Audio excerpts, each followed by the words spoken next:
The Power Play Post Show is on the air, covering minor league hockey since 2003, and now covering the Binghamton Black Bears with news, reactions, and in-depth interviews only heard here. And now, from the Box Studios in Kirkwood, New York, here are your hosts of the Power Play Post Show, Bob Howard and Taylor Welch. And hello, everybody. Welcome to another edition of the Power Play Post Show. This is the show for, oh my God, it's March 1st, 2026. This is season 15, episode number 49, and episode number 563 in the long-running podcast that is the Power Play Post Show. Hello, everyone. I am Bob Howard, and she is Taylor Welch. And Taylor, we were just talking off air about these two games that we just witnessed between Binghamton and the Danbury Hat Tricks, and a lot of stuff about these games. There's a lot really to talk about, but also at the same time, you and I both came away from these two games going, man, this weekend was just weird. We saw some weird things just happen within these games, and really a lot in Saturday. Now, I don't think there's any crazy foul play by anybody on either team or the referees. It was just like maybe the way the puck was bouncing and things were just happening. It's just like when you got done with the end of the game, it's like, oh, okay, yeah, Danbury won in the shootout, but man, some weird stuff happened. Yeah, it was definitely, weird is the only word that I can think of. And not like weird and like anything negative happened, because even the penalties, it was just kind of like, the run-of-the-mill penalties. It wasn't anything, extravagant. Mm-hmm. There was a couple hits here and there, but even that was pretty laid back for, it being hockey, in my opinion. Weird's definitely like the only word that I can put in my mind for how I feel, mostly about Saturday's game. But even like just Friday and Saturday, and I was actually going to ask you the question, because, something we haven't really seen a lot of, especially just for Binghamton, is penalty shots and, even going into a shootout. And, a shootout and penalty shot are kind of similar in how they work. Yeah. And I was going to ask you, do you think outside of like the tension, because obviously a penalty shot can come at any point during the game, and the shootout is at the end and everyone's kind of already on the edge of the seat kind of thing, do you think that one is more important than the other, or do you think they're both important? You mean penalty shots and shootout type of shots are one's more important than the other? Yeah. I think the winning a shootout is obviously more important. You get the extra point in the standings. I don't know if the extra point in the standings really kind of helped, necessarily the Danbury Hat Tricks. Maybe so, because Blue Ridge did lose this weekend, I think, to the PD Ice Cats. But yeah, I think getting the extra point at the end. However, I did make a point to you, and I think this is part of the reason why you asked the question, because when we were talking about the weirdness of this game, it's like, well, you know what? If Danbury would have scored on their penalty shot on Friday night, does it alter the game flow? Because they would be up 1-0, and then at the same point, maybe do the Black Bears get all 3 points and win the game on Saturday if Garrett Sargis hits his penalty shot? It's a great question. I think one maybe affects the game. The other one just secures that extra point, right? And Danbury got it on Saturday night. I think one, getting the actual point is a little bit more important, is a little bit more higher up on the level than just getting a goal when you're talking about in the first 2 minutes of the game, because there's 58 more minutes after that to go. But it's a great question. What do you think? I don't know. I'm kind of leaning towards the penalty shot, and more specifically just for these two games, because both penalty shots for either team came with, only a couple seconds into the opening of the game. So for me, I'm kind of like leaning towards if, either team had gotten that penalty shot, would that have, cemented the momentum for either side and kind of carried it for their team? Would we have seen a different outcome in Danbury, and could we have seen a different outcome for Binghamton? Yeah. So I'm kind of leaning towards that. I mean, I do get the whole, getting the point thing, and, you obviously want your guys to score in the shootout. But for me, your shootout, you got, quite a few guys probably to run through. And if you're lucky, you only have to go through two, and, you win it right off there. But the penalty shot, it's, just it's the one guy. It's like nothing else matters in that moment except that player. Yeah. And so I don't know. For me, I feel like I'm leaning towards the penalty shot is almost more important. And as much as I hate the shootout, I have to take that. I have to take that extra point in the standings. For the Black Bears, getting that extra point, getting 2 instead of just 3. Or 2 instead of just 1 would have gotten us a little bit closer. The extra point closer to winning the division title, and maybe even that much closer to having the full ride through, having full home ice advantage all the way through to the championship game. It's a great question. And we saw reviews too.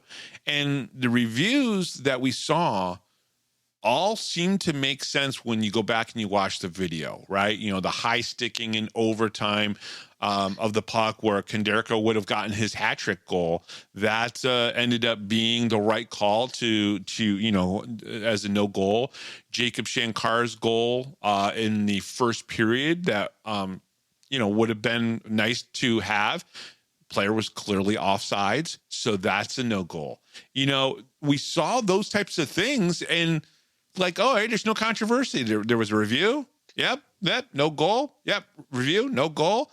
It just seemed like the only controversy might have been the one thing that you and I said to each other, kind of struck us odd, where Ivan Bondarenko just lost his mind. And I don't mean that in a negative way. I just mean he got upset, and it showed throughout the game. We saw it a little bit afterwards. I don't want to go into too much detail for the fans. But Vana wasn't Vana after the game because I think he was upset with the way the game ended. Hating to lose more so than loving to win. That's kind of a little bit of a mantra that happens in the Black Bears locker room. But yeah, that was like the only other weird thing that we couldn't really explain. Vana got really upset after an offsides call that happened, and he came over to the bench and slammed a stick. Your thoughts on the goal reviews and then of course Ivan Bondarenko.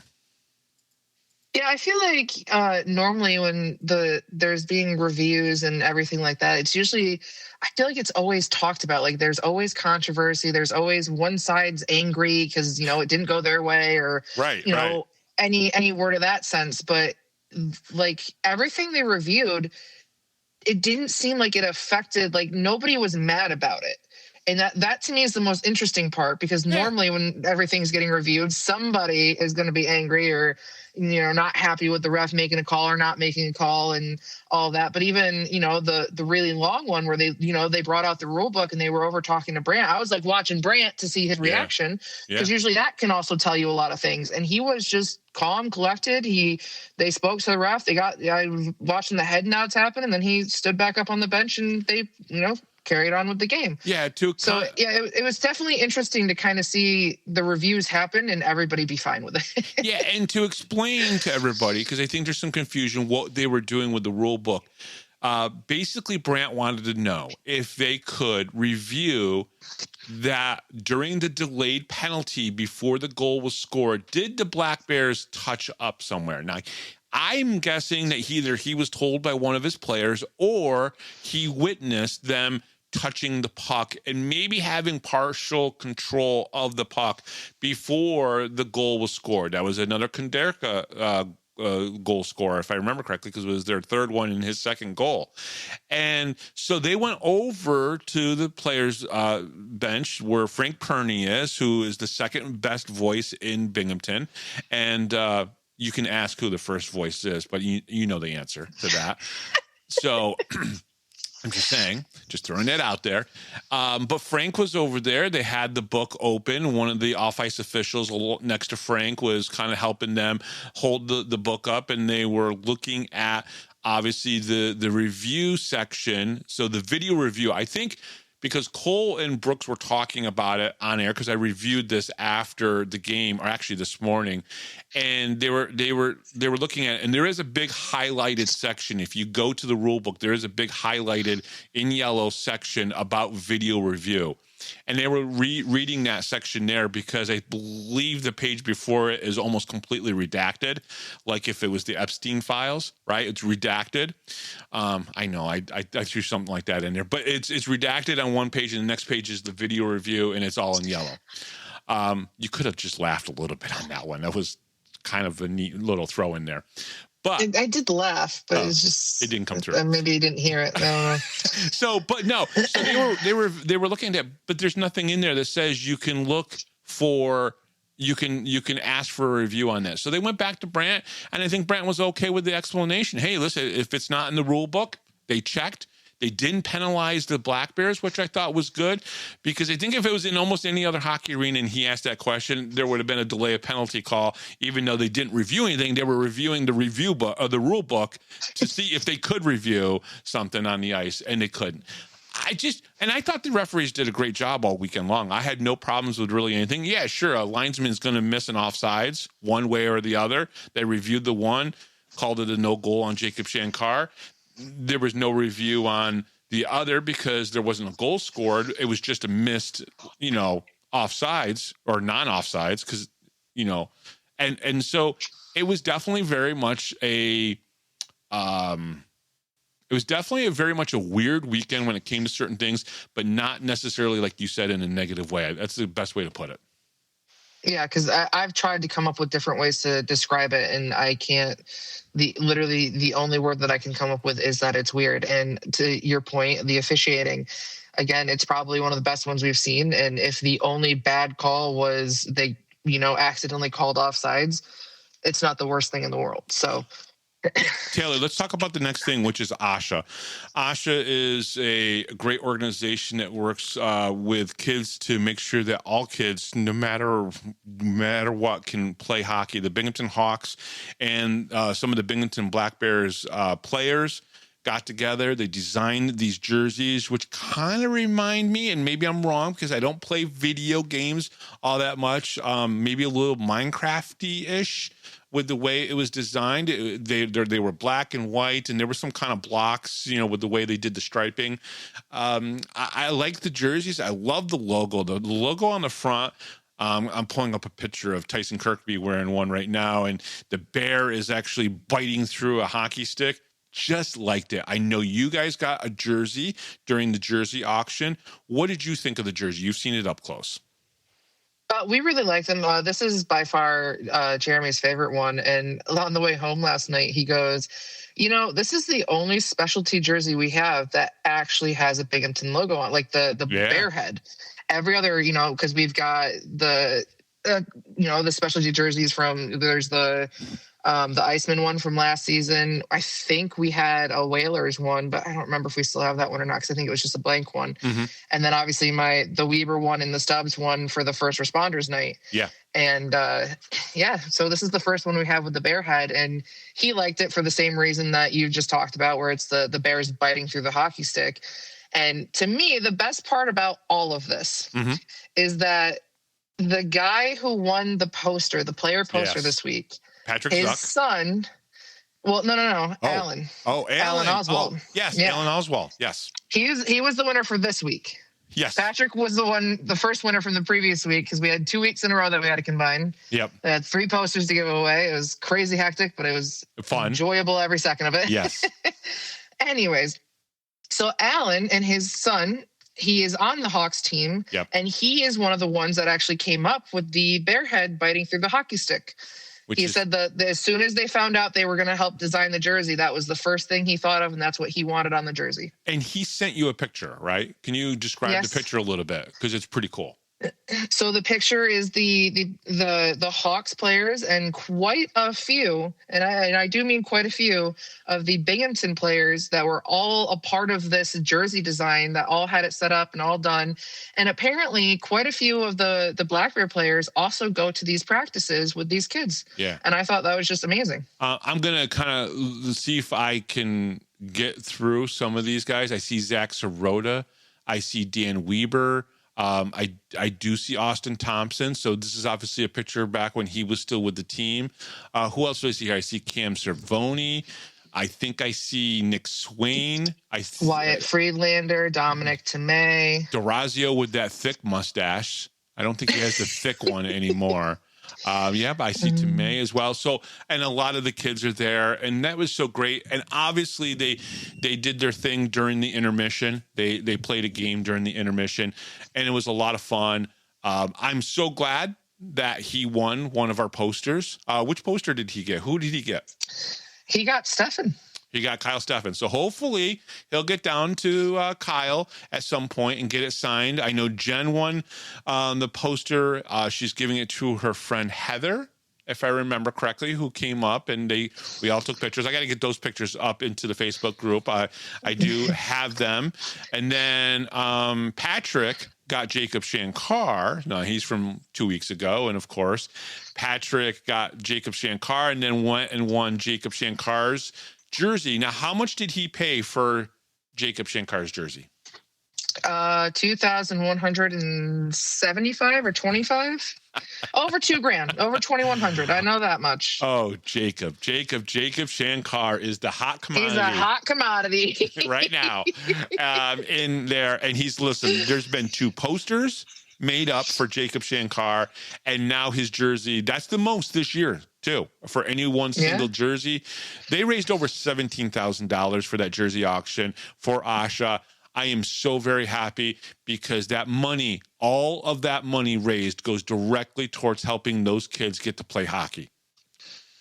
Yeah, and I know Alan actually reached out to me today to ask if we got a jersey, and I told him, and he actually thanked us for buying a jersey. And I'm like, there's no thanks needed. Like it's so much fun to do the jersey auctions and everything. Yeah. And everybody always loves, to listen to the cause they're going for. So it was a great thing to do it for. Oh, I do want to mention, I do see Jesse Anderson as well. I don't know if you mentioned him, but I do see Jesse in the picture as well. And Emery's next to Jesse, and I think that's all of them at that point. Yeah. Emerson is right there next to Jesse. So there's Servone, there's Swain, I saw Sirota, DeRazio, Friedlander, Weebs, Tomer, Anderson, Emery, and Tmej and Laughlin. Yeah. Oh, where's Cheech? I don't see Cheech. He's right next to Tmej. He's behind the guy holding his hands up. Oh, duh, there's Cheech. Yep, I see him. It's almost like he's getting rabbit ears to Cheech, but in front of his face. But that's okay. It's a great cause. Listen, I don't talk a lot about the specialty jerseys sometimes. First responders, it's so very important. Military Appreciation Night, so very important. It is a great way for the players and the team and the organization to say thank you to our community and help our community in a small way. And I know a lot of these players. I've actually seen pictures of Dan Wieber with a lot of the youth groups, and in pictures where just recently he came to the arena on a Sunday. And on Sundays is when a lot of these youth groups play hockey at the arena. You can actually go there and go in from behind and sit in the stands and watch a lot of youth groups play. Dan Wieber showed up after coming back from the last road trip, and he was picking up some gear, and he came out and took pictures with some of the youth kids. It's just our team. This is why they keep having sellouts. By the way, last night's game on Saturday, 9th sellout of the season. There's 4 home games left. For some reason, I was counting wrong. I thought last night was the 4th to last home game. It's actually, there's 4 more to go, and they can hopefully get a couple more sellouts, which would be great, which would get them into double digits before the end of the regular season. That would be great. But yeah, so good stuff. Like the jersey, great organization. Asha is so very important, which is very cool. I think we can really get started now because we've been rambling. I know we've talked so much hockey and we haven't even gotten into their show yet. Yes. All right. The Power Play Post is available on all major podcast platforms, including Spotify, Apple Podcasts, Pocket Cast, YouTube, Amazon Music, and iHeartRadio. Join the conversation on Facebook. Search for Power Play Post Show and become part of our community. Looking for everything Binghamton Hockey, visit binghamtonhockey.net. Coming up on this episode of the Power Play Post Show, Binghamton Black Bears defenseman Dan Wieber answers the same damn 6 questions he answered earlier in the season. So we mixed it up a little bit, but he will. You'll get a little bit more of Dan Wieber in this episode of the Power Play Post Show. The Power Play Post Show relies on your support to grow. If you're listening on YouTube, make sure to subscribe and like the episode. Those actions help YouTube recommend the show to more hockey fans, expanding our reach and supporting future content. Subscribe and like to help the show continue moving forward. All right. So, Taylor, let's get into game 1 on Friday night. All right. The most exciting part was the busiest first period ever. Yeah. The Black Bears continue their dominance over the Hat Tricks in a 6-0 win. February 27th, 2026, Danbury Ice Arena, Game 43 of the season, Binghamton Black Bears at Danbury Hat Tricks. The opening 20 minutes at Danbury Ice Arena had everything: a penalty shot, shorthanded goals, and a heavyweight tilt, and it was all controlled by Binghamton. Just 20 seconds into the game, Danbury's Eli Rivers was awarded a penalty shot after breaking free and being impeded. Netminder Dominic Tmej stood tall, calmly swallowing up the attempt as Rivers fired it directly into the glove. Now, by the way, I think it was Jesse Anderson that impeded Eli Rivers and then was awarded the penalty shot. The early stop proved to be a momentum changer. At 2:11, the Black Bears struck first off the slick backhand feed from Kyle Steffen. Garrett Sargis buried his 9th of the season to give Binghamton a 1-0 lead.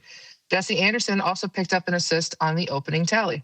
So he made up for it. Now, what was funny about that, if it wasn't for the penalty shot, that would have been a 2-minute power play for Danbury, and Jesse would have been in the penalty box.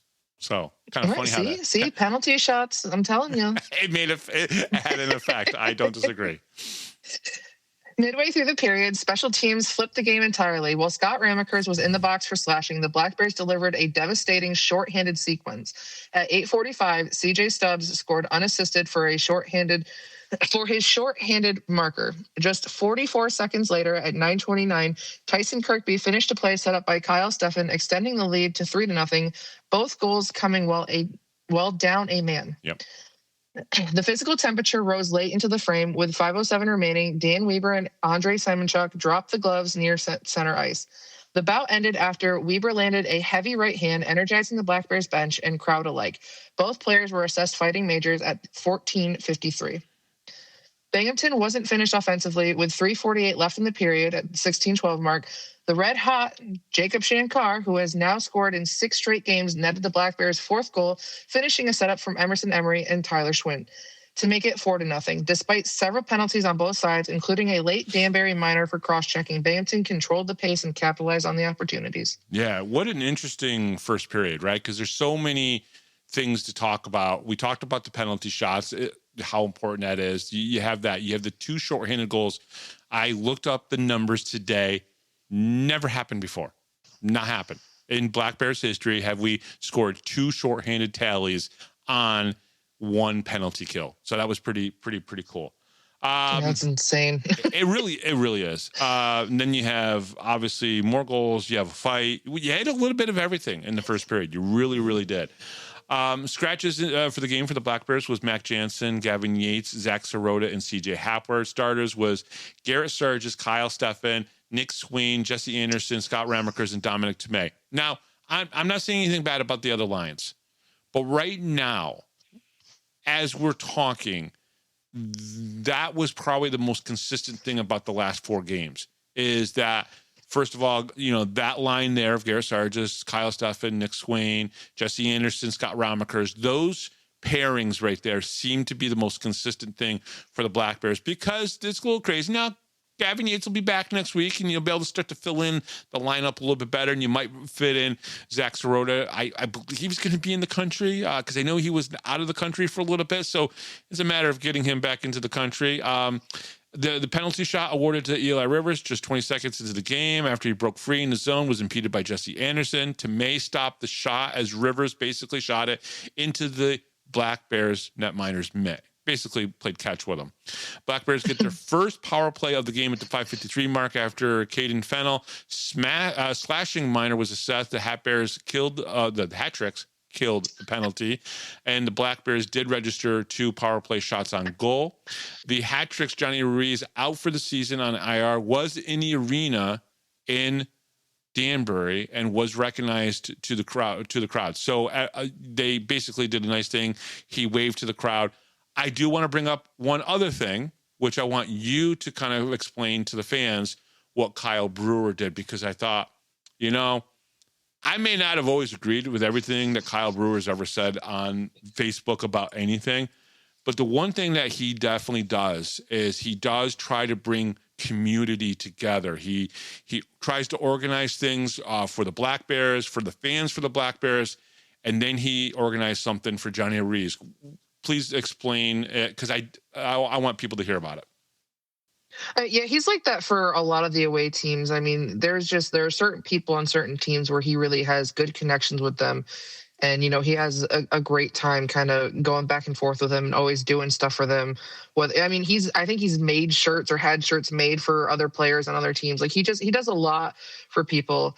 And what he did was he made kind of a mashup of Danbury and Hat Tricks and kind of put it on a big poster. And the colors were flip-flopped. I don't know if that was just the AI thing or if it was done on purpose, but it was a really nice poster, and he had it printed out really big for anybody who wanted to could go and sign it. And he had somebody on Danbury, who I believe was Zachary Desmarais. It was, yes. Said that he would make sure that he got it to Johnny Ruiz.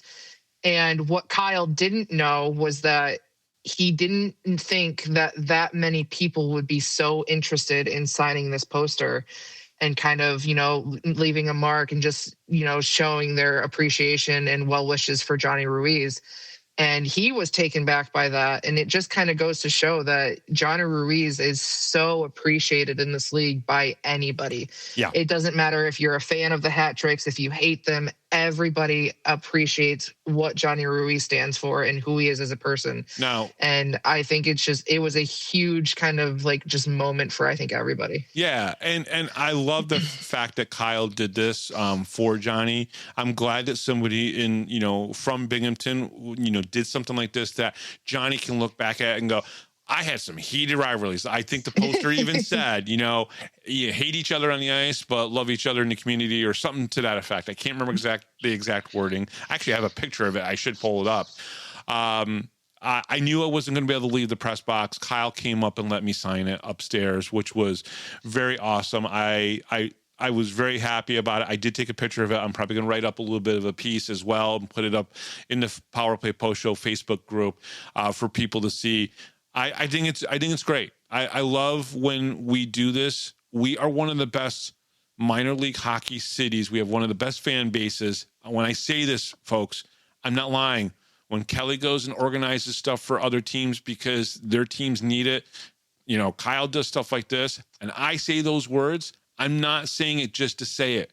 I know for a fact for many, many years, our booster club has helped other teams out when they needed to, when they've been stuck here. They did that for the Indianapolis. I keep saying that. The Indiana Sentinels. They were there to help them make sure they had what they needed because it got out there that maybe, they're broken down and they need stuff. And listen, we have one of the best hockey communities anywhere. And this was just a great thing. I respect Johnny Ruiz and for how he plays the game on the ice. I know a lot of other people do. Even when we were all trying to kill each other between Danbury and Binghamton, the one thing that was always constant was that Johnny Ruiz sometimes was the coolest head on the ice between both teams. Let's be honest. Mm-hmm. It's true. And so what he's gone through, what his family's going through, he's got 2 young daughters, he's got, a wife, and everybody came together. And this was just a nice sentiment. It just really was a great sentiment. And I wanted to bring that up before we moved on. Well, and it was so important to people that some people who couldn't make it to the game because they had other things going on had actually messaged me and asked me if I could be so nice as to sign the poster for them. That's crazy. That's awesome. Like that's how important it was for people to be a part of this and to, really, wish Johnny well, is that if even though they couldn't make it to the game, they messaged me and they were like, I have a huge favor to ask. Yeah. And I, of course, had no problem doing it. And they were so appreciative of it. But it's one of those things that just goes to show that he seriously is so beloved in the hockey community that it doesn't matter who you are. Everybody loves Johnny. Yeah, absolutely. Okay. Well, I am pretty sure that was the first time in Black Bears history in 5 years that 2 shorthanded goals on the same penalty kill, and I was correct. I did check that. That is 100%. With 5:07 left in the period, Dan Wieber and Andrew Simachuk dropped the gloves near center ice. It ended with Wieber landing a very strong right to take him down. Even though the shots on goal were lopsided to the Hat Tricks, the Black Bears totally dominated that first period, at least in my opinion, the puck possession. Hat Tricks might have gone some more whacks and hacks at Dominic Tmej, But either way, Tyler Schwint with his first professional point in his first game as the Black Bears on the Shane Carr goal. Now, I do want to say I find it very interesting that our first two college rookies came in and they were playmakers in their first game and got assists. Now, I think Tyler has 3 assists on the season. Am I correct on that? Did he get 2 on Saturday and then 1 on Friday? I think I thought he had maybe. You might be right. I don't remember exactly what it was, but yeah, this is why I love when the college kids come in because, we talk about that game in Danbury, what, 2 seasons ago, or was it last season, where we were down so many people and we had like a bunch of college players that came in and we still won the game. Like it's just the college players are so much fun and they're exciting. Yeah, it's true. Power play opportunities. Binghamton was 0 for 1 and Danbury was 0 for 1. Shots on goal. Binghamton 10, Danbury 17. As I mentioned, let's go into the second. Holding a commanding 4-0 lead after 1, Binghamton stayed composed in the middle frame, tightening up defensively while continuing to generate quality chances. Danbury pushed early, outshooting Binghamton 17-10 in the first period and looking to carry that pressure into the second. However, the Black Bears flipped the script in the middle stanza, outshooting the Hat Tricks 15-10 and controlling much of the puck possession. Penalties once again factored into the flow of the period. Austin DeRazio was assessed a slashing minor at 7:14, but Binghamton's league's best penalty kill handled the situation cleanly. Later, Caden Konderka went off for high sticking at the 15-minute mark, giving the Black Bears a late power play opportunity. While Binghamton did not convert on the advantage, the momentum carried over immediately. After Konderka exited the box at 17:09, just as the teams returned to even strength, Garrett Sargis struck again. Finishing off a play started by Kyle Steffen and Jesse Anderson, Sargis buried his second goal of the night to extend the lead to 5-0. Steffen and Anderson each picked up their second assist of the game on the tally, continuing the strong offensive performance. Late in the period, Dan Wieber was assessed a minor for interference at 17:36, but the Black Bears once again leaned on structure and discipline to close out the frame without allowing momentum to shift. Okay, now in the first 10 minutes of the middle frame, it was a Danbury period as they kind of owned the puck possession in the zone time in front of Tmej, right? They did it pretty well. That's something that the Hat Tricks did throughout the whole weekend pretty well. They were able to get into the zone, stay in the zone, make the Black Bears play some serious defense throughout the weekend. The Hat Tricks have had 6 or 7 grade A chances in the middle frame. Tmej had been excellent in the period, keeping the Hat Tricks out of the back of the net. Black Bears held a puck for 90 seconds on a delayed penalty that the Hat Tricks could not touch the stop play before the penalty was assessed. Caden Konderka was finally assessed with a high sticking call with 5 minutes left to go in the period. How crazy is that? We saw that kind of twice this weekend as well. That's another similarity, an odd, weird one between the two games, right? Black Bears had like a 90-second delayed penalty. The Hat Tricks did on Saturday as well, which led to a goal. But it was just weird stuff like that. Garrett Sargis gets his second goal of the game and 10th goal of the season, scored his 9th in the first period. The Hat Tricks had a lot of offensive time in the first 10 minutes. And then we controlled the last 10 minutes, power play opportunities. Binghamton 0 for 2, Danbury 0 for 2.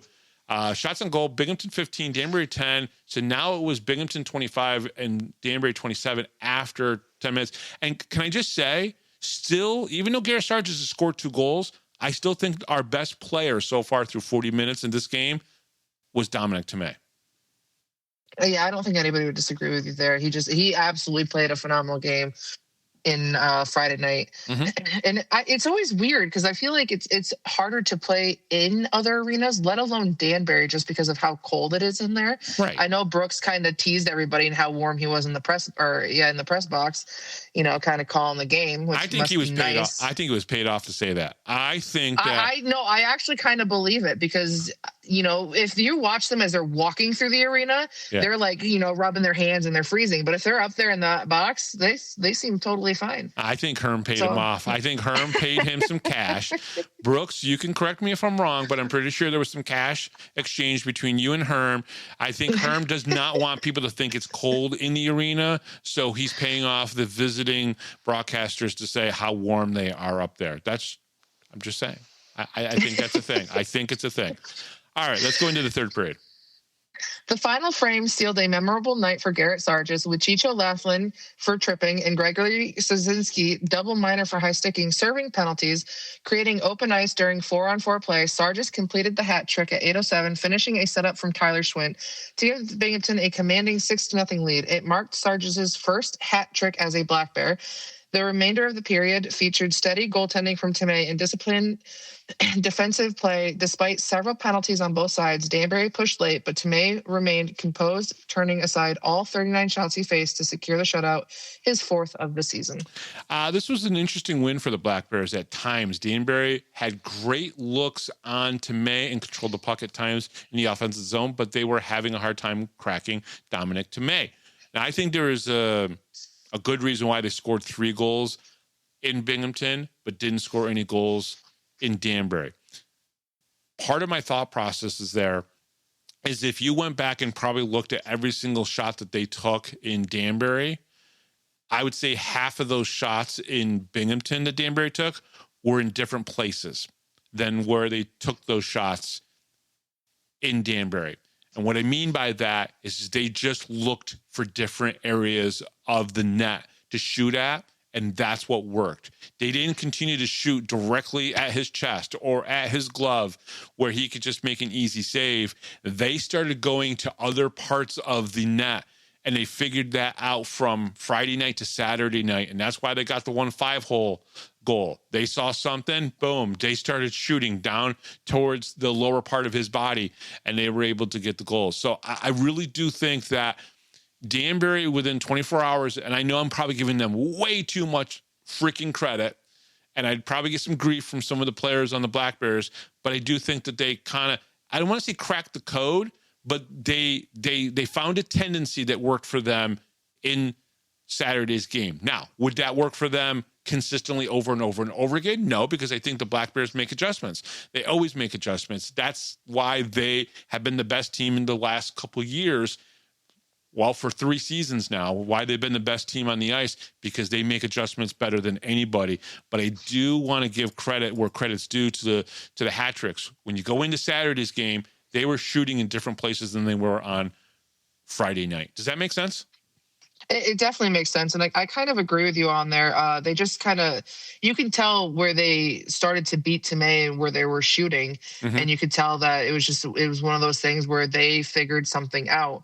And I do agree that, Binghamton is constantly making adjustments, whether they win or lose, they're always making adjustments. And that I think that's what makes them hard to beat, is that just because you faced them yesterday doesn't mean you're facing the same team today.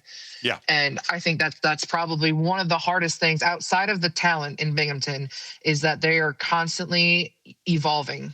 Yeah. And I think that's so hard to keep up with. But I do agree with you. And the easiest way to explain that is if you watch the way that MJ Merkel ran out of the box or the player's bench and back into that locker room, you would have thought that they won the Stanley Cup. Well, we'll talk about. And that's not even my moment saying that. Somebody else said that. Yeah. But it's just, I think that's kind of the point, is that, I think Merkel or whoever, they sat down and, they watched a bunch of video, they figured out what happened in the game in Danbury, and they made some adjustments, and they were able to use it. Yeah, and we'll talk more about that game in just a little bit.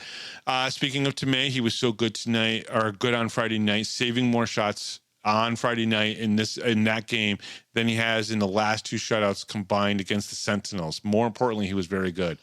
On the Hat Tricks coaches show, they talked about bringing in players that were familiar with the Black Bears in the hopes of beating the Black Bears finally this season.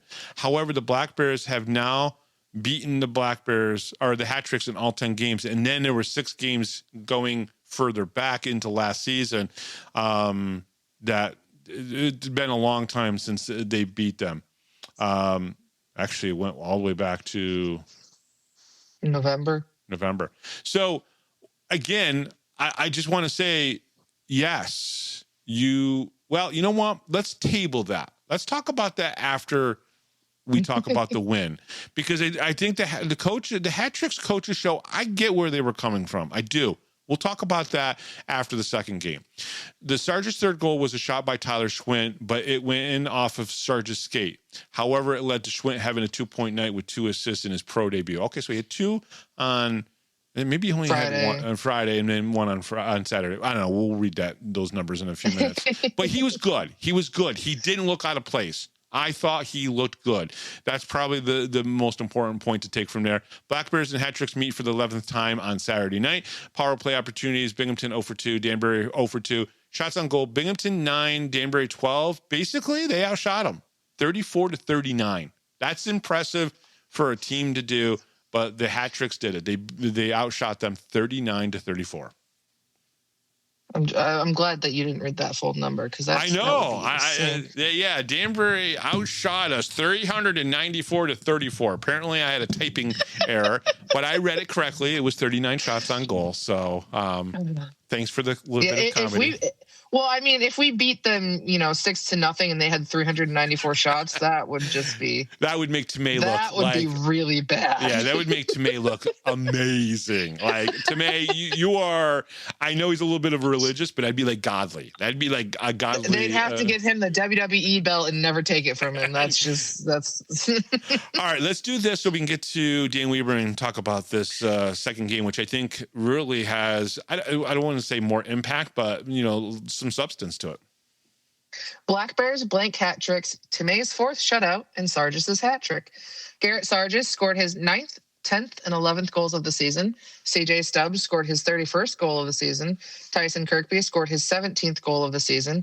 Jacob Shankar scored his 9th goal of the season. Oh, look at that. They scored each other's numbers. Yeah. Tyson got his 17th and Shankar got his 9th. They're friends. They know each other. Their families are very good friends with each other. So that's hilarious that they did that. All right.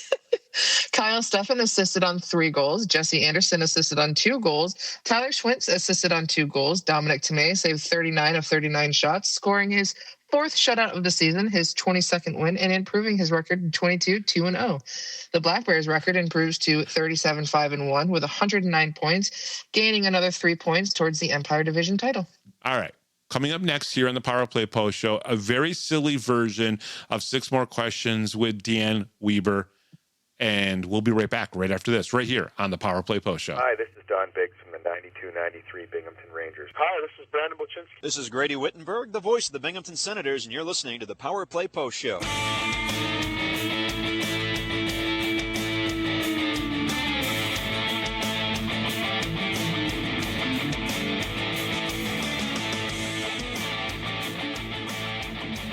Here is another Power Play Post Show interview exclusive with Bob Howard. And welcome back, everybody, to the Power Play Post Show. Let's do 6 more questions with Dan Wieber. Dan, you ready for these? Fire away. Perfect. All right, number 1, who is the greatest influence on your hockey career? And you're not allowed to say Rick Wieber.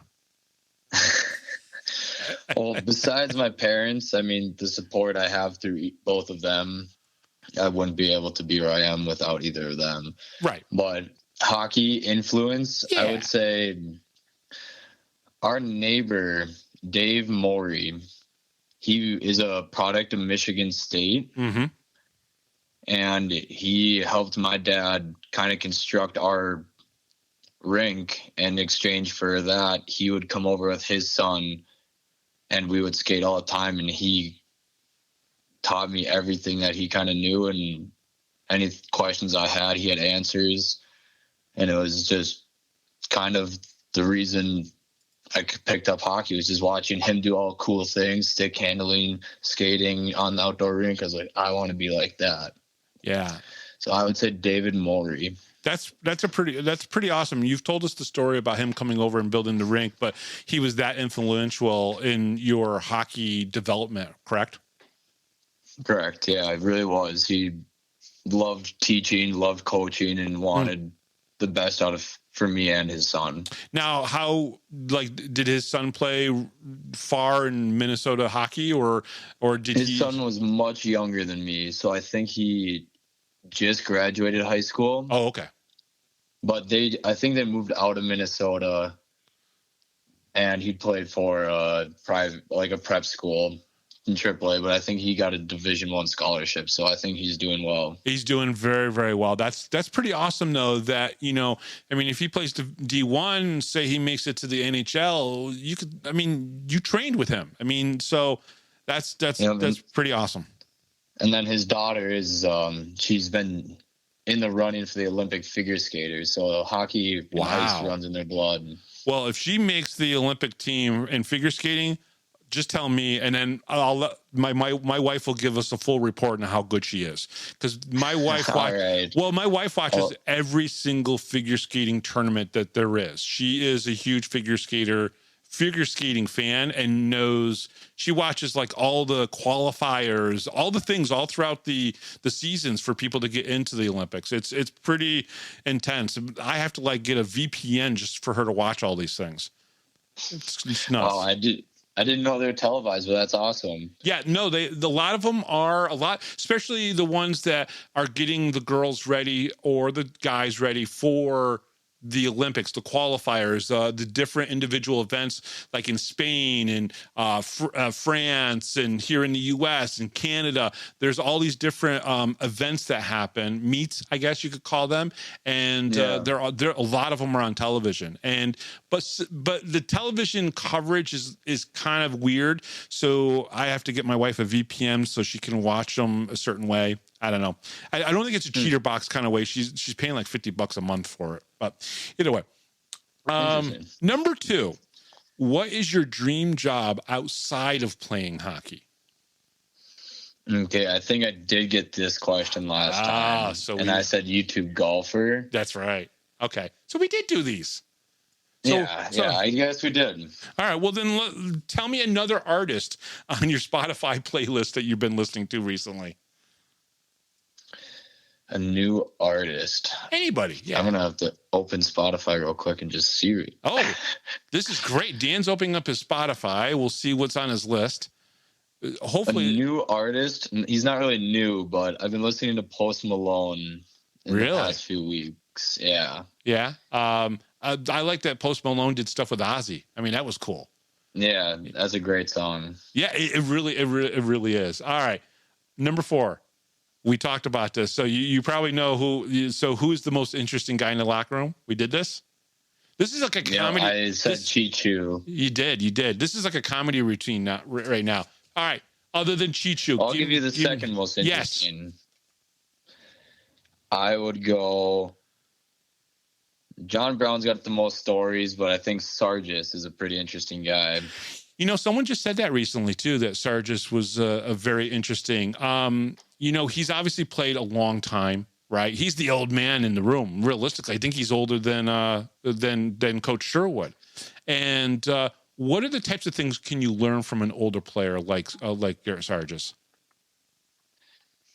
Just how to obviously he's played the game a long time, so body maintenance, how to maintain your body, how to take care of yourself, how to keep yourself in shape for this season. And I sit next to him in the locker room, so I get to pick his ear a lot, and he's always telling me stories and giving me tips and pointers on different things of the game, aspects of plays I did. And he's always a good ear, and he's always willing to give you feedback. Well, number 5 was your favorite candy or sweet, but we're going to scratch that. We're going to ask you, what is your favorite healthy food? What is the thing that you like that, you know, is very healthy, but you actually really enjoy eating it? I'm trying to think of the last healthy thing I ate. Don't say that. If Q's listening, you know he's all about the body. I don't know. Q, I had fajitas tonight, so lay off me. I'm all right. I want fajitas now. Healthy food. I do like green beans in the oven, roasted green beans. Yeah, I like them steamed. Steamed, so they just have just a little bit of that crunch still left in them, right? But not be completely raw. But have a little bit of a crunch. That's how I like my green beans. But I can eat those right out of the garden. Like when I was a kid, my mom had to build the garden bigger because as I got older, I ate more and more vegetables out of the garden all the time, to the point where I started pulling corn before it was completely done. And I would actually take my jackknife and just pull the corn kernels off and eat the corn raw too. Oh, that's not funny. We used to do that with the rhubarb all the time. My mom had a patch outside their garage, and we'd be running around outside and be like, oh, let's go get some rhubarb. And we'd have 4 or 5 rhubarbs, and When you grew up and then at my grandma's, we had raspberry patch, and she said, no matter what, for every one you eat, you have to put at least one in the bin. Yeah, that was the rule. I never stuck to that, any of those rules. Like with blueberries, my grandmother had blueberries at one of her places when I was young. I ate probably 3 blueberries to 1 blueberry that went actually into the bin. We always went with our cousins or our siblings, so you never wanted the least empty bin because then it looks like you ate the most. Yeah. So you're always like, all right, well, my bin's a little fuller than theirs, so I can eat a few. All right. Number 6 is always the zombie question, right? So let's do this. Let's say you're not in a hockey arena. You're out in a field with your tracker, right? And you're out there and zombies are coming around you out there in the middle of nowhere. Zombies are about to surround you. Who's that one person that you'd want out there to help you? And you can't say Rick Wieber. I'm going to say Arnold Schwarzenegger. He's going to come down in a helicopter. Nice. What kind of gun does he have? Oh, he's got the minigun strapped to his shoulder. Yes. I like it. Dan, thank you very much. As always, it's always a good pleasure. I'm so glad that you got to do something a little bit different this year and go up and play forward. That's a pretty cool thing. Just to be able to do that. You have it. It's a part of your skill set, right? So I'm very happy that you were able to do that. And I just want to see you guys win another championship. That would be awesome. Me too. Appreciate the time, Bob. All right. And we'll be right back right after this, right here on the Power Play Post Show.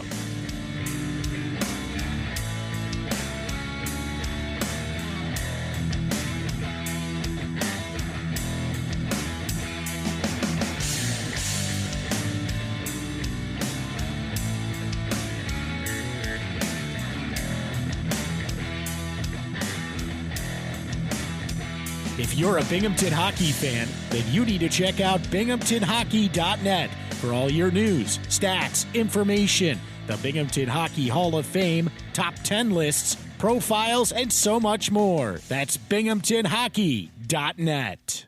You're listening to the Power Play Post Show. And welcome back, everybody, to the Power Play Post Show. Please do not judge that 6 more questions with Dan Wieber on the quality of this show. I promise you, we put our work in. We try really hard. I just was forgetting that we already did those questions with him, so we changed them up just a little bit on the fly, and hopefully you still like that anyways. All right.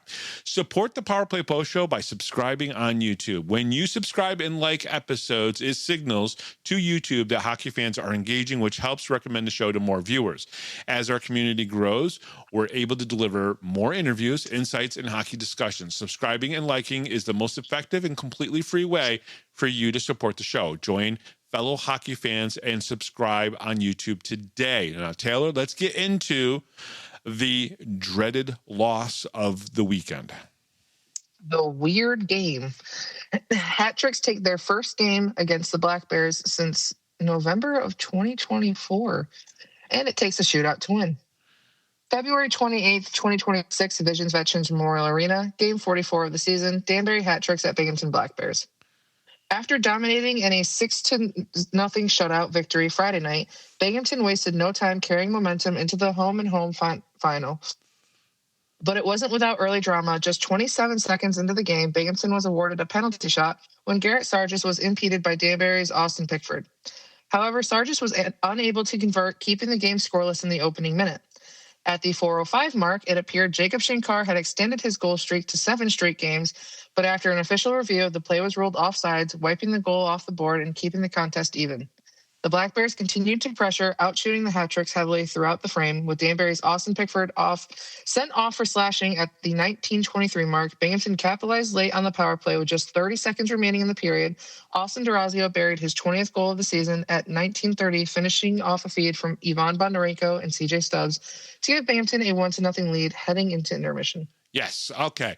Scratched in the game was CJ Hapward, Gavin Yates, and Mac Jansen. Starters were again Kyle Steffen, Garrett Sargis, Nick Swain, Jesse Anderson, Scott Ramakers, and Dominic Tmej making his second start in a row. Now, just like last night, a penalty shot was awarded this time to Garrett Sargis, who impeded but the hat tricks by Austin Peckford. However, Sargis missed the penalty shot, keeping the game scoreless after 27 seconds. So his was 27 seconds in, the penalty shot. The one the night before was like a minute and 40 seconds or something like that, minute 50 seconds in. 2 penalty shots, Taylor. Again, just so weird to see 2 penalty shots, one game after the other, one going to one team, one going to the other team, really going to the home team, right? Each home team got a penalty shot. It's just not something you see every day. And so, like, right off the bat, too, like, first shot on net type of thing. It's just, that was so weird. Yeah, in the first... It's like we were on Groundhog Day, except, reverse teams. Yeah, it really was. Just 4:05 into the period, Jacob Shankar seemed to have the game's first goal. But after the referees reviewed the play, they deemed that it was offsides. It would have been the 7th straight game that Shankar would have had scored a goal. And Taylor, what a streak Jacob Shankar's been on. I mean, when we say red hot, he's not just red hot because we're giving away posters of Jacob Shankar. He's red hot just because he's been one of the most complete players on the team, hitting players, making plays that help score goals, and then scoring goals himself. I know he didn't get one in last night's game, but man, he's still been very good. Yeah, it's been crazy to kind of watch his line kind of take control of the game. And it's so funny because it's like, 1 week it's Ivan Bondarenko and CJ Stubbs line, that's, they have all the scoring, all the goals, all of this, all of that. And then 1 week, we've got the Garrett Sargis and Nick Swain and, line that's getting all the goals and that. It's so funny to kind of watch how the Lions kind of like take their turns almost. Yeah. And the way they get their goals. And yeah, Shankar has absolutely been on fire. And I think, the fans have really noticed that. And seriously, we keep saying it, but he has become such a hot commodity. No, he really has. He really has. The Black Bears and the Hat Tricks both had good chances in the first 7 minutes of the period. Both had 5 shots on goal. At the 9:52 mark of the first period, the first power play game was awarded to Binghamton after former Black Bear Zachary Desmarais had a tripping penalty assessed to him.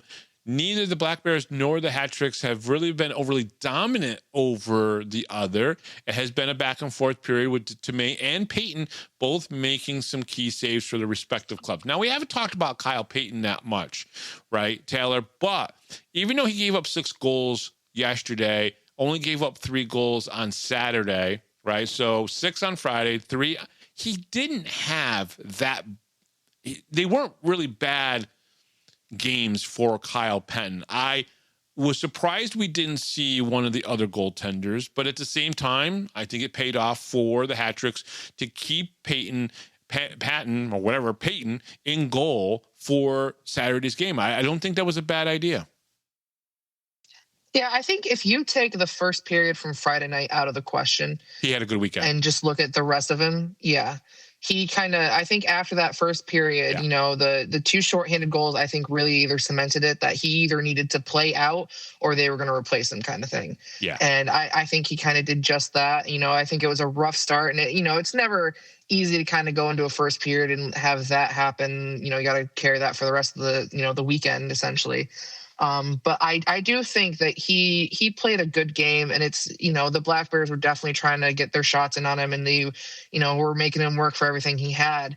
And I think one of the other interesting things between like Friday and Saturday is like, I think there were less penalties that happened on Saturday because you could watch the players, and it was on both sides, and they would finally get a whistle because it was, they dumped it in the corner for icing or it was offsides, and you just saw the players like hunch over. Like they were just so relieved to have that second of a break where, if you got whistles because of penalties, you have a lot of extra time to kind of catch your breath type of thing. And that's something that we didn't really see that much in Saturday's game. And I do think in Saturday's game, and this is not a knock on any player, I think some of the guys were tired. I think some of the guys at the end of this game, when we get to the end of this game, I think some of these guys were tired. I think they were, saying they're gassed doesn't always necessarily mean it's bad, right? Like, oh my God, I can't believe he was, but they were gassed at the end of this game. They were tired. It just means that they were out there skating their hearts out. And right. That's a long distance. Like it's not just, a simple, a stroll down here. They're skating for everything they have. It's definitely, if you're gassed, it's not anything negative. It usually just means that they're out there doing the work. And you can just see that they're visibly just like they need that second to breathe. Give the Black Bears enough opportunities and they will eventually make you pay on the power play. And Durazio did that tonight from the point. I think that was his 20th goal scored this season. Power play opportunities, 1 for 3. Danbury 0 for 1. Shots on goal, Binghamton 16, Danbury 6.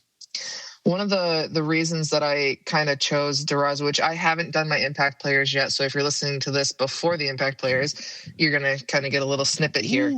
I picked Durazio because of this moment right here. Not necessarily the goal, but right before that happened, there was an issue between him and a Hat Tricks player. I don't remember if, one of them hit the other kind of thing. And I think they both kind of went down weird. And they're just one of those things. Well, Josh Newberg, the past that he can be, came up and he kind of like shouldered, Durazio a little bit and kind of gave him a shove as he was going off to the bench.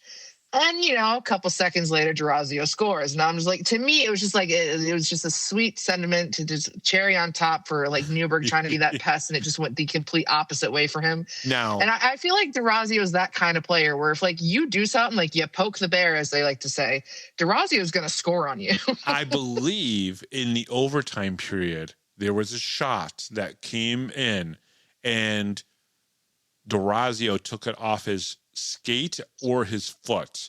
It's something that maybe should be also be mentioned because he is an impact player. He did, and he put his foot out there for it to hit, and those things aren't soft. It's definitely hard. So very interesting. He's a great choice, obviously not just because of the goal, but because of the resiliency and the things that he did after that. Let's get into second period. The middle frame turned into a goaltending showcase as neither side was able to find the back of the net. Danbury pushed early momentum following a Chicho Laughlin interference penalty just 1:14 into the period, but Dominic Tmej stood tall between the pipes, shutting down the Hat Tricks, opportunities, and preserving the Black Bears' 1-0 advantage. At the other end, Danbury's netminder Kyle Pettin answered with several key stops of his own, denying quality chances from the Black Bears and keeping his club within striking distance. Special teams continued to play a factor throughout the period. After Ian Tukany was whistled for slashing midway through the frame, Binghamton generated pressure but couldn't extend the lead. Late in the period, Ivan Bondarenko's cross-checking minor gave Danbury another power play opportunity, but once again, Tmej, the Black Bears' penalty kill, held them firm. Despite chances on both ends, the score remained unchanged after 40 minutes, with Binghamton carrying the 1-0 lead into the third period. All right, now the period had some back-and-forth play. But, however, you could go back and watch the sequence about a minute long where the Black Bears and the Hat Tricks were hacking and whacking at the 13-minute mark of the period in front of Kyle Pettin, and then turned around and went down to Dominic Tmej. Tmej made a great save, and then luck puck was on Binghamton's side as the Hat Tricks then missed an open net to tie the game up. And I remember hearing the like that noise when the second shot went in where Tmej was out of position, and it was just extreme puck luck. It was just a moment that I had to write down and get into my notes because it was like he makes a great save, and then right after that, you got to have luck puck sometimes when you're a goaltender, sometimes even when you're a shooter, you got to have luck puck, and he definitely had it that moment. Now, the Hat Tricks are playing much better tonight. Even though they have less shots on goal than last night, they have turned up the defensive play and helped Pettington out a lot more than they did on Friday night. Now, granted, I also believe that they just had more pressure in the offensive zone than we've ever seen them. Like, if you take these two weekend games against any other two weekend games that we've played against Danbury, I think Danbury, Taylor, had more pressure in front of our goaltender this weekend. Even if they didn't always generate a lot of shots, they definitely generated a lot of pressure. Yeah, I definitely think this is probably the best we've seen Danbury. at any point before this weekend, if you asked me about Danbury, they weren't really on my radar at all. Yeah. Because they just, they've made a lot of moves, kind of like Watertown. They've made a lot of moves with players. They've, been trying to kind of get a team put together that, really works and, does what they need them to do type of thing. And they haven't been able to really get that where, on our end, we had that pretty much set in stone almost immediately into the season. Like we had, a great team already put together. Brant Sherwood definitely knows what he's doing when he's putting a team together. He knows what he's looking for, what he needs, and he just does it. Mm-hmm. Where I think a lot of these other teams really struggle to get that flow going and then to kind of maintain it. And I definitely think this is the best we've seen Danbury. And again, it kind of goes back to the coaches show where a lot of the players we've seen, from other teams or they face Binghamton in various other ways. But yeah, so I think, you're finally kind of getting a team together that, they kind of understand Binghamton a little bit more. But again, Binghamton's constantly evolving and it's very hard to keep up with them. I still want to talk about the coaches show thing for a second because I want to correct AJ Galante on something and their head coach. I can't remember what his name is right now, but I do want to correct them on something, but we'll get to that at the end of this right here. Okay. I think the Black Bears wish they had more in the back of the net. But some games you're just not going to score 6+ goals, okay? And you have to find a way to learn. You have to learn to find a way to win that way. Sometimes you just can't always score 6 goals and win. With 1:10 left in the period, Ivan Bondarenko took a cross-checking call as a Danbury player went into his own goaltender. It was the right call. It was definitely cross-checking. But the overacting afterwards, going into your own goalie, in my opinion, was just over the top. I saw it, and I know at some point Ivan Bondarenko got really upset in this game, and there was an offsides call that was made, and right. But when he cross-checked the guy basically laid out his own goaltender, and this was in the second period, and Penton was just laying there inside the goal, didn't move for like about 30 seconds, and then he finally moved, and I'm like going, that was a little over the top in my opinion. Maybe they were trying to get maybe another penalty out of it. I mean, they already got the cross-checking call, but it was just a weird thing. It's just like, well, okay, all right, whatever, move on. Yeah, it was kind of interesting to see Penton just laying there. At first, I was like, is he okay type of thing? Because he really wasn't moving. Like, he just kind of just sat there, and part of you is kind of like, maybe he's just like, did that really happen? Did I really just get run over by my own guy kind of thing? And, to your extent, I do think it was a little bit over the top. I mean, Bondarenko, he's not a very big dude. No. I definitely don't think he's coming in and shoving a defender into a goalie and, knocking both people out at the same time. I'm not saying he couldn't do that, but again, I just don't see it happening. In pro wrestling, they actually have a technique that they teach, especially the girls, for the female wrestlers. It's called ragdolling. Right? It's where you take your opponent, grab them if they have long hair by the hair. If not, then you grab them by their, maybe their outfit or something, and you kind of ragdoll them. Like you just whip them around like they are literally a doll. And it's supposed to just, create this kind of effect. I'm sorry, but I love Vanna. He knows. Vanna, if you listen to this is no disrespect for you. You are not big enough. You're not strong enough to ragdoll that guy into Kyle Penton like it happened. That was some embellishment if I've ever seen any. I'm not saying that a penalty should have been called, guys. I'm not saying that. I'm just saying they're over the top theatrics. They were overselling it. They were overselling it. There's another pro wrestling phrase, overselling it. They oversold that a little bit. I'm just throwing that out there. And it might have been another one of the reasons why, Vanna was a little upset after the game. But either way, I just wanted to throw that out there. I'm not saying it should have been a penalty. I'm not complaining. I'm just saying, you're overselling it a little bit, a little theatrical. All right, power play opportunities for the second period. Binghamton 0 for 1, Danbury 0 for 1. Shots on goal, Binghamton 14, Danbury 10. The totals were Binghamton 30, Danbury 16. Let's go into the third period. The final period turned into a back-and-forth battle after two tightly played frames. Danbury finally broke through this weekend when former Watertown Wolves forward Konstantin Chirnuk, who, by the way, did not look as big as he is in Watertown. We were watching him on Saturday, and Jeremy goes, that is a big dude. And I don't know if it was because he was standing next to Kyle Penton, and he's not a very big goaltender. No. But whatever it was, Chirnuk looked like a massive player on the I think they put like 3-inch heels on his skates or something to get him bigger, because I thought the same thing. I'm like, that dude's bigger than I remember. So that was just an interesting thing. Yeah. But Konstantin Chirnuk tied the game at 2:40, finishing a chance Adrian set up to make it 1-1. The response from Binghamton was immediate, with Josh Newberg in the box for holding. Scott Ramakers buried a power play goal at the 3:57 mark, which, to just bring up Scott Ramakers for a second, Jeremy and I actually had a conversation about him earlier today. Yeah. Because, you know, we always constantly talk about, I don't know if you and I do, but I've had conversations with other, you know, fans about like how much we miss that Don Oliveri slap shot, and, you know, just that, you know, the ringing of the puck when he shoots it. And Jeremy was like, you know, Scotty's really, he's got a shot on him. Yeah. And there was the one he took in Saturday's game where it hit the glass, and the amount of people around us that could not believe the sound that came from it. Yeah. I don't know. He might be contending for that Don Oliveri slap shot. That's interesting. That's interesting because he can wind it up every once in a while. He definitely can. Mm-hmm.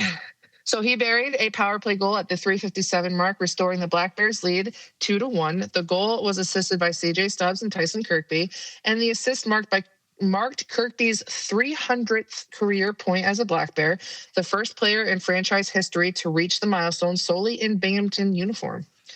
But the Hat Tricks weren't done. With 9:08 remaining, Caden Kinderka tied the game at 2-2 off a feed from Jordan Crom and Ian Tukany. Just 1:58 later, Kinderka struck again, this time credited as an extra attacker goal, giving Danbury its first lead of the night at 3-2. With 7:11 to play after the goal, Kinderka leaped into the glass in celebration as if it were a playoff clinching moment. Following that second goal, there was a lengthy discussion at the scorer's table. Binghamton's head coach, Brant Sherwood, requested the officials to determine whether a potential touch-up by Binghamton during the delayed penalty sequence could be reviewed. After the extended conference, the ruling stood. Even if there had been a touch-up, the play is not reviewable under the rule book, which is something that we've already kind of talked about earlier in the show. Yep. The Black Bears, however, showed resilience at 14:22 during a scramble in front of Kyle Penton's net. Tyson Kirkby punched home the equalizer, his 301st career point, tying the game at 3-3 with 5:38 remaining. The goal was assisted by Scott Ramakers and CJ Stubbs. Binghamton used its timeout with 1:56 left in regulation as both teams pushed for a late winner, capping an intense third period that featured 5 total goals and multiple momentum swings. And it really did. It really was swing after swing after swing, right? You know, they tied it. We went up. They tied it. Then they went up, and then we tied it back up again. It was a back and forth third period for sure. And these were kind of like, these types of games are honestly one of my favorites. Yes. Because, like, you know, everybody loves to win. Everybody loves, you know, the big blowouts every once in a while. But when you have these really close, tight-knit games where, you know, it's 1-0 for a couple periods, and then it's this whole back and forth, and it's just, it really keeps you on the edge of your seat, and it keeps everybody just so invested. And it's just so much fun. A tense game doesn't always have to be 1-0. I know I talk about, I love the 1-0 games against, you know, Carolina and Twin City and stuff like that. Yeah. Okay. Yeah. Bob likes those. Bob also likes these games where it was 1-0 up into the third period. And then there was some back and forth by both teams. That makes the games interesting for everybody. The Ramakers goal was reviewed but found to be a good goal. So there's another goal that was reviewed, but this time it was in favor of Binghamton, and it was a good goal. On the Black Bears' second goal, Tyson Kirkby registered his 300th point as a Black Bear, the first to do it in franchise history solely as a Binghamton Black Bear.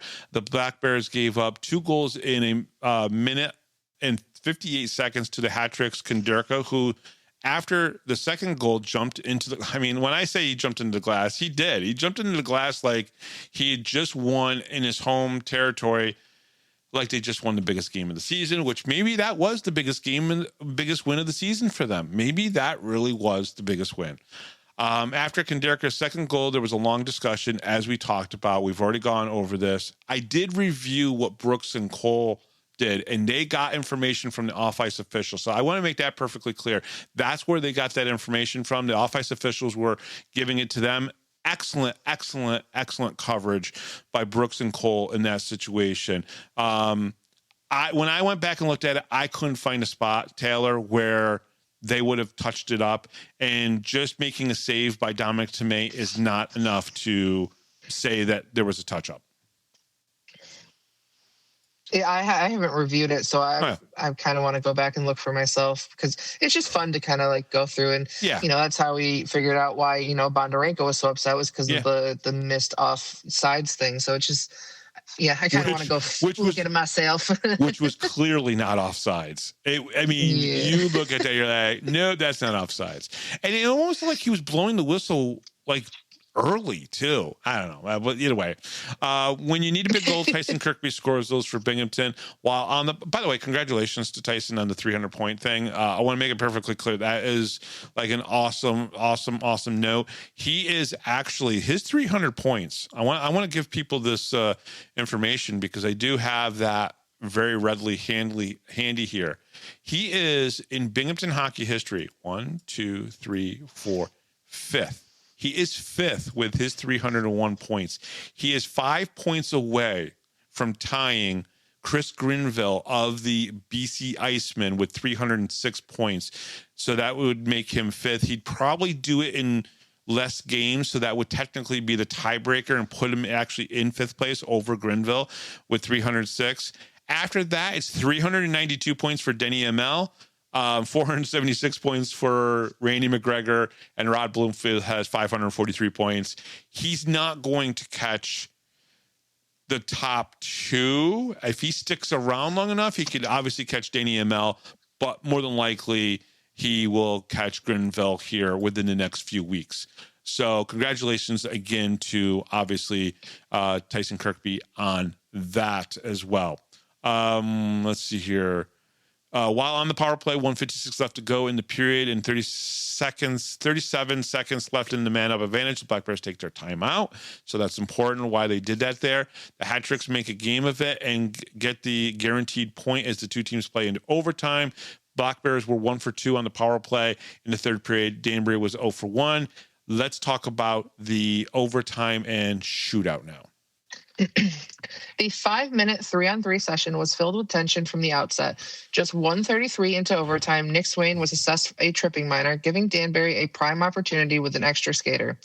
The Hat Tricks controlled much of the frame, holding a 4-2 shots on goal advantage, but Binghamton's penalty kill and goaltending held firm. Danbury thought they had ended it at the 2:24 mark when Caden Konderka appeared to tuck the puck into the net. However, it was immediately evident that the puck had been directed in with a high stick. After official review, the referees confirmed the call, no goal, and play continued.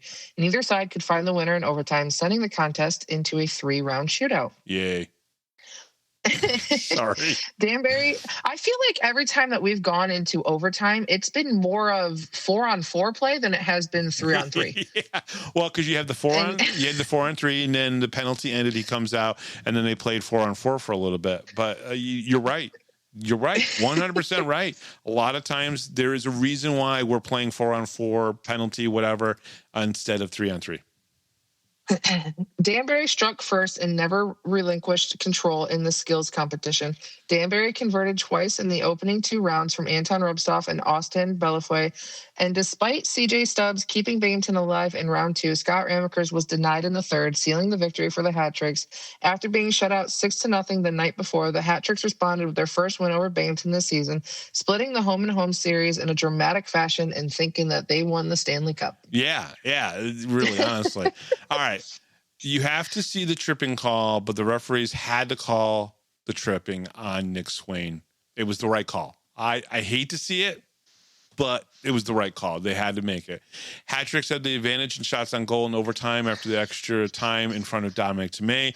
The Hat Tricks had an opportunity to win in overtime Konderka appeared to score 224 in, but it was definitely a high stick.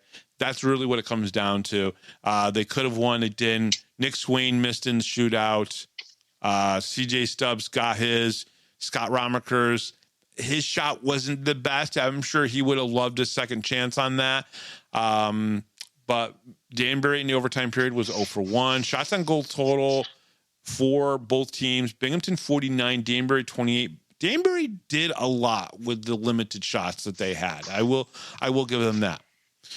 Let's talk a little bit about the coaches show, because the coaches show that Danbury had was an interesting one. We were going to cut the audio, and I was like, nah, they won one of the games. There's no point of really rubbing in too much. But I do want to correct AJ Galante on one thing. And Taylor, why don't you tell the fans what they said about the moves that they made? So on their coaches show, they talked about making moves that they're bringing in all of these players that have faced Binghamton and know how to win against Binghamton, essentially. Here's the thing, AJ, I want you to hear this, my friend. I really do. That is the wrong way to run a team. If you think that bringing in players that played against Binghamton kind of know how to beat Binghamton, because Konderka, how many times has he won against Binghamton? Let's be honest. How many times has Watertown beat us? Was he on the team for that game? Maybe he was. I don't even know. But my point is this. If you're so concentrated on just beating Binghamton, right, one time, you're not doing it the right way. And you really got to go back and rethink and start talking to some people. Maybe you need an advisor from somebody that knows the FPHL a little bit better, knows these players a little bit better. Because if that's the reason that you're going and you're signed, and I'm not getting angry, and I'm not angry with him. I just think it's silly to make that statement. Oh, we brought in a lot of these moves. A lot of the moves we're making is so we can beat Binghamton.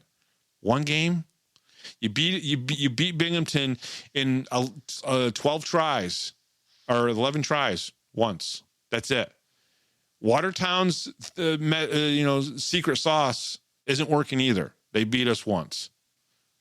I'm just saying, it's just, and the only team that's really beat us, I don't even want to say consistently, because you can't even say that about anybody. Nobody's really beat us consistently.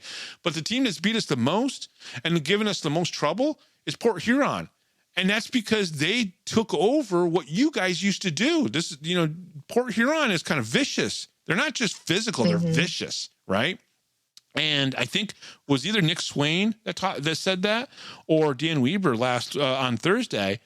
Vicious. They're vicious against that's what Danbury used to be. You used to be the bullies. Right. And I think you're wrong, AJ. I think what you need to do is figure out how to create a team that Johnny Ruiz. You need more Johnny Ruizes on your team. That's really what it comes down to. The identity of the Hat Tricks coming into the season was going to be, they're going to kick the shit out of you. And guess what? They haven't done it either way. They haven't really beat a lot of teams enough. They definitely didn't beat the Black Bears enough. And they really didn't kick the crap out of people. So their messaging coming into the season, especially with the whole Port Huron thing to start off the season, dude, you got to figure out players and getting the right players in, and players that are going to help you win games, not just against the Binghamton Black Bears, but against the Watertown Wolves and the Port Huron Prowlers and against the Blue Ridge Bobcats and the Topeka Scarecrows. Those are the teams you need to also worry about, not just worry about Binghamton. Yeah, I had made a post, I don't remember if it was Thursday or Friday, kind of talking about, there's teams in our division that are solely building teams to try to just beat Binghamton. And a lot of the comments that I saw were either people just agreeing with me and how that's kind of like, it's insane to make that comparison, is that they're not trying to win the cup. They're trying to just beat Binghamton. And a couple of comments that I saw were people being like, well, what's the difference between beating Binghamton and winning the cup? Because you have to go through Binghamton to do that. But not necessarily with our own division. You can't, the Empire can't face the Empire for the cup. So yeah, sure, you might have to face them before in the playoffs to get to the finals, and they'd have to beat Binghamton to get to the finals. But you're not facing Binghamton in the finals if you're in the Empire Division. Right. That's just not how it works. And you have a team like Danbury who's like, oh, well, we're bringing all these guys because they know how to beat Binghamton. And it didn't really work out that well for them. They got 2 points out of 6 total. And so, they finally got a win, but it had to come down to a shutout. Yeah, or a shootout. You have to beat all right. Here's what other teams need to do. They need to build their team like Binghamton, where they can beat anybody and everybody in every situation. That's what you should be doing. You need to put together a team with players that can be interchangeable. So if one person goes out, you have another next man that can step up and win the game or help you win the game against all teams, not just against Binghamton. To me, you're still trying to make statements that is going to be newsworthy, that's going to catch the headlines somewhere. Well, it did, but not for the right reason. Yes, you won on Saturday night, and you did it in Binghamton. I think Binghamton might have like more losses at home than they do on the road. And I'll tell you right now, a championship team wins on the road a lot. And so, I don't know. I just wanted to throw that out there. I was like, listen, you can say that you brought in players at the end of the season to beat Binghamton, but if you only beat us once this year, and you never know, they might squeak out another win by the end of the season. But 16 games and you win twice and you say you're building a team to beat Binghamton, that's not going to necessarily beat Blue Ridge. You can play a certain way to beat us, but that doesn't mean you're going to beat Blue Ridge or Topeka or Port Huron or Watertown. You have to create a team that's going to win in every situation. That is my problem with what they said on the coaches show. They don't understand that. And even just outside of like Danbury, I kind of, pick on Justin Coachman here a little bit. Yeah. I watched his first part of his coaches show that he did. And like you almost feel bad for him in the way that he talks, because it's almost like they are so desperate because, he goes on to say that, it's hard, like they need their fans to show up even when they're losing. And it's so hard because, most of their schedule is facing the number 1 team. I would have loved, like if Binghamton wasn't doing great, would love that they were facing the best team in the division. Right. I would love that because it forces you to figure out what you're not doing and be better. And that is something that Watertown cannot figure out. And kind of to the point that you just made, everybody on this team, aside from Chicho Laughlin, unfortunately, can go out there and score a goal. Yeah. And I know everybody's waiting for Chicho to get his goal, and hopefully it comes before the end of the season, because otherwise I don't even know what's going to happen for the fan base. But you can put anybody on the Binghamton Black Bears bench on the ice, and they could go out there and score. And they can. Every other team, I don't see that. Right. Like if you look at the other lines on the other teams, you're like, oh, well, he's not playing. Like today, perfect example. Carolina was playing a game, and I had popped it up because I was going to look back at some of ours, the stats from our game. And the first thing that I saw was Ford got ejected for abuse of official. He got a game misconduct and was ejected. And Jeremy's first word was, well, they're not winning that game. Yeah. Yeah. If anybody on the Binghamton's bench got ejected, it's not, nobody's saying, oh, well, they're not winning now because, CJ Stubbs got ejected. That nobody says that. No, because we can go and take any player like Dan Wieber, make him a forward, make a forward a defenseman, plug him in the spots, and they figure out how to win the game. That's the difference. And the funniest part about this whole thing, this leads me back to Brant Sherwood. And Brant, can you get out of my freaking head for a second, right? It'd be nice if I could go a weekend or a week without thinking about you and something that you said to me a long time ago. I'm not going to trade for players that are in this league. And I said, Brant, why? Because they've already had their thought process, their philosophy of how to play the game at this level corrupted by somebody else. And I don't think he meant that in a negative way. He has a certain way of running a team and coaching a team and a certain philosophy on how things are done. And it's not that way in the other parts of the league. And I find that so fascinating. So fascinating that he would rather take a rookie and put him in a position than getting a 2-year vet that's played in this league for a couple years to come in and fill that role. He'd rather take a rookie and mold the raw clay of a brand new player who's never played professional hockey before rather than taking somebody from another team and plugging them in. That, and yet if Binghamton gets rid of anybody, they're picked up almost immediately. Exactly. And yet, he has not won Coach of the Year yet. How the F does that make any sense when almost every single player, we just played against Desmarais. He still does the same things that Desmarais did when he was in Binghamton. You know, we see him. Cam Clark has played phenomenal for Topeka. Chris Mott just joined Twin City again from coming back down from the SPHL. He's basically doing the world tour of single A hockey right now. I think he's been on 4 different teams in single A hockey in the past 12 months, but that's okay. So just my opinion here is like, when you guys start saying we're bringing in players just to beat Binghamton, you're not doing it the right way. You're just not. Yeah, I really hope that he's just like that. They're just saying that as like a selling point to the fan type of thing. That's Gimmick. Not their actual philosophy. Yeah, I'm really hoping it's just kind of like a TV sell point that, you know, at that stage. But part of me, I really do believe what they're saying, and I do think that's what they're trying to do. And it's just, that's not going to win you a championship. Sure, you might come in and you might beat Binghamton. You got, you know, you did finally win a game against Binghamton. But at what cost? Like, Binghamton's mindset this season was to win 50 games and win another championship. Now they can't win 50 games because Danbury stopped that with the win on Saturday, right? So they can win. So 49 now it's all games. Just about winning the championship. Now it's about, you know, winning home ice advantage all the way through, which they're still about 14 points away from that, right? Then they have to win, and then they win a championship. That's their mindset. Your mindset, 43 games into the season, 42 games into the season, is to, we just traded for a few guys so we could beat Binghamton. Yeah. All right. Why don't you finish up with the stats and we can move on.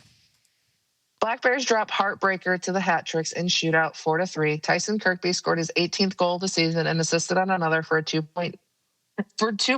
Tyson Kirkby did record his 300th and 301st points, the first player in Black Bears history to hit the 300-point mark. Austin D'Orazio scored his 20th goal of the season. Scott Ramaker scored his 11th goal of the season and assisted on another for a 2-point night. CJ Stubbs assisted on 3 goals for a 3-point night. Dominic Tmej saved 20 of 23 shots, dropping only his 3rd game of the season and first after regulation, which brings his record to 22-2-1. The Black Bears record drops to 37-5-2 with 110 points, inching a little bit closer to another Empire Division title. Yep. All right. So the Black Bears next Friday and Saturday travel to, I forgot I wrote this, Watertown to face against the Wolves in 2 more games up in the North Country. Why don't you read the rest? Watertown's just so much worse. See, like facing Danbury many times in a row, not a bother because, you know, it's always something different. Yeah. Watertown, on the other hand, it just seems like it's stagnant. Like it's just like it feels like you're going into the same game in like game in and game out. I think it would. And I know Brant's thing is always like, yo, you know, just focus on the next day type of thing. But that's got to be hard when you're in Watertown. If somebody's listening to this from Watertown, can they please send a message to Justin Coachman? I want them to do on Wednesday a post game or a Tully show. Right, I want Justin Coachman to pull out his phone, read from another prepared message. I don't want "woe is me," Justin Coachman. Okay, I don't want the "woe is me." That's what we got 2 weeks ago, last week, whatever it was. We got "woe is me." Woe is me. I don't want that. You know what I want? I want the pissed off, crazy guy that jumped some fence, went after a guy like 3 years ago and went ballistic and was suspended and got like 20 minutes of game misconducts. That's the Justin Coachman I want. I want you to come out next Wednesday, do your little Tully show, pull out the little phone, throw off some obscenities, right? And then like have someone bleep it out, or if you can, right? I want you to get all crazy, get a little wild, because you know what? I don't know if I can handle another 3 or 4 games against you guys anymore. Honestly, because first of all, 2 weeks ago when we were up there, Taylor, what do we have? We had goals that weren't counted towards the right players. Dan Wieber didn't get a goal. Kyle Steffen didn't get his freaking hat trick because they can't do it. I reached out to Gary. Poor Chicho's missing a bunch of assists, the poor guy. Yeah, I reached out to Gary Ennis, who read my after game report after one of the Watertown games. He used to be a former off ice official. He doesn't want to go up to Watertown and be an off ice official. So don't give me bad off-ice official stuff. Just give me some craziness. Just throw the gauntlet down. Make the games interesting, because otherwise I'm going to be sitting there going, okay, we scored another 15 goals against the Watertown Wolves and blah, blah, blah, blah, blah. So do me a favor, Justin, pull out your phone at the next Tully show and go, all right, we're playing against the Binghamton Black Bears this weekend, and this is what we're going to do. We're going to turn off their hot water in their locker room. We're going to burn out half the lights so they can barely see anything in the locker room. Just throw some shit out there. Make it interesting, please, please, please. And if you need to, just call somebody in Danbury and ask them how you can make it interesting for us. All right, there you go. I mean, honestly, if you want to know the difference between Binghamton and Black Bears, even if you don't ever want to watch a game, watch a coach show with Brant and then jump on and watch a coach show with Justin, and just the differences between the way Brant talks and the differences between the way Justin talks. I know. Is tremendous. Like Brant is so full of it. He's so full of life. He makes comments that makes Brooks like he can't even, like, he has no idea how to even respond. The meat rocket one is probably the best one that's ever been said. And I to this day, I don't even think Brooks knows what he should have responded to that. He doesn't. And there's a picture of Brooks's face, floating around there, because he was just like, what did he just say? And then you go to Justin and he's just, the woe is me. It's just, there's no passion in the way he talks. And it's the complete opposite of Brant Sherwood. Okay. So Justin, just to give you a little bit, early 2000s Kyle Busch, give us that versus Christopher Bell of today. Okay. Justin Coachman's a racing guy. He'll know the difference. He'll know the difference. So he should know how to be intense. Exactly. All right. The Black Bears are 13-1-0 this season versus the Wolves. The only loss the Black Bears have against the Wolves this season was in Watertown on January 2nd, a 4-3 regulation loss. Usually when it's 4-3 or 2-1, I always have to go and check to make sure that it wasn't in the overtime or shootout or something like that. Last weekend, the Black Bears defeated the Wolves 10-4 on Friday night and 9-4 on Saturday night. Freaking yawn. In the 14 games series so far, the Black Bears have outscored the Wolves 87-35. I can't make this stuff up. I really can't. I really, really can't. All right. Taylor, your thoughts. What are we going to see this upcoming weekend? Same thing? I would love to see games like we just had in Danbury, like a really fun first game and then a really close second game would be awesome. I know it's probably the Black Bears would probably disagree with me on that one, but well, they always want to keep it interesting. Yeah, I agree. For both of us. It's very hard to stay like the fans, like the Binghamton fans in Watertown. It's so easy for us because, you're pretty much cheering the whole time. There's usually nothing else happening. Okay. And you just Watertown, and they try, they've got the hype guy. He tries his darndest, but it's just, they're so lackluster. I get it. So there's a couple of things I want to mention. I'm not giving details, but I know of a couple cool things that are coming up for the Black Bears at a couple home games coming up. I just want to throw it out there. So fans, I want to pique your interest just a little bit. I want to give you a little bit of a tease. there's going to be something that the Power Play Post Show and the Binghamton Black Bears are going to kind of partner up on a little bit. You're going to hear about that probably in a couple weeks, maybe 2 or 3 weeks. Taylor knows a little bit about that. All right. There's also one more thing that's going to happen based off of a conversation that Taylor and I have had on the show. That's all I'm going to give you there. All right. So please look for that. There's to be some announcements, and we're also going to be doing an interview, a sit-down interview. This I will kind of throw out there in a couple weeks with Scott Romikers, and Taylor and I will be both there for that interview. So it'll be Taylor's first time doing an interview with me with one of the players. So that's going to be very awesome as well. And I know Taylor's super excited about that, right? Listen, talking to Scotty, absolutely. Doing an interview, it's a little, never done an interview in my life, but I feel more official now because I have a Power Play Post Show sweatshirt, and that's exactly what I'm wearing right now. So I'm just becoming more and more official. Well, I'm wearing mine too right now. How funny is that? Look at that, we're twinning. Yes, we are twinning. Although mine's black and white, and yours is gray and black. Yeah, well, I like it because these are my favorite types of sweatshirts. Yes, me too. I'm a sweatshirt person. Yeah, so am I. I'm always in a hoodie, even in the summertime. You might not be in the summertime, but I definitely am.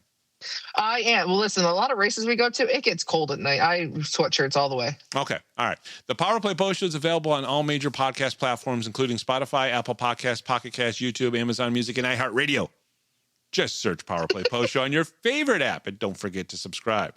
Join the conversation on Facebook. Search for Power Play Post Show and become part of the community. Be sure to like, comment, and share our latest episodes for your friends. Oh, by the way, Justin Coachman, that's how you read copy. I love you, Justin. I really do. I just want you to I want you to give me something more, buddy. It's like I'm your acting coach, and I want more out of you. We love Justin Coachman too. The first jersey we ever got from a Black Bear game, the post jersey auction, was a Justin Coachman jersey because he fought and there was blood on it. The sleeves were ripped. Come on, Justin. That's the Justin we need. That's the Justin we want. That's right. All right. Looking for everything Binghamton hockey? Visit binghamtonhockey.net. Thank you to Rob Lupolis, our MC, John Petitucci, our musical director, and from the Binghamton Black Bears defenseman, Dan Wieber, for answering 6 more questions. I don't know why I have that name in there. Do you see the name I have written in there for the end there? I was kind of hoping you messed up just so I could call you out on it. I didn't, but it's also the person that we're looking to get this upcoming week, but we'll talk about that. Yeah, see, you could have teased the whole thing right there. Yeah, but I'm not going to. I'm going to wait. I'm going to make it more official. Got to make it official first. So thanks for Dan Wieber for answering 6 more questions. I am Bob Howard. She is Taylor Welch. And we'll talk to you this upcoming Thursday right here on the Power Play Post Show.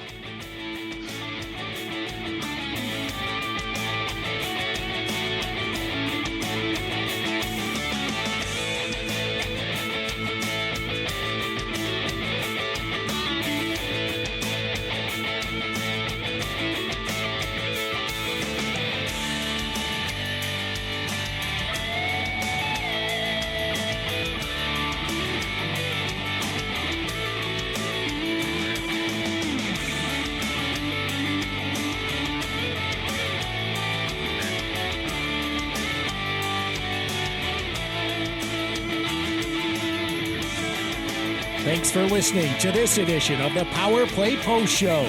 Be sure to tune in next week to the Box Studios Radio Network for all the latest Black Bears news and interviews from around minor league hockey. The Power Play Post Show would like to thank John Patitucci for all the music you hear on the show. You've been listening to the Power Play Post Show.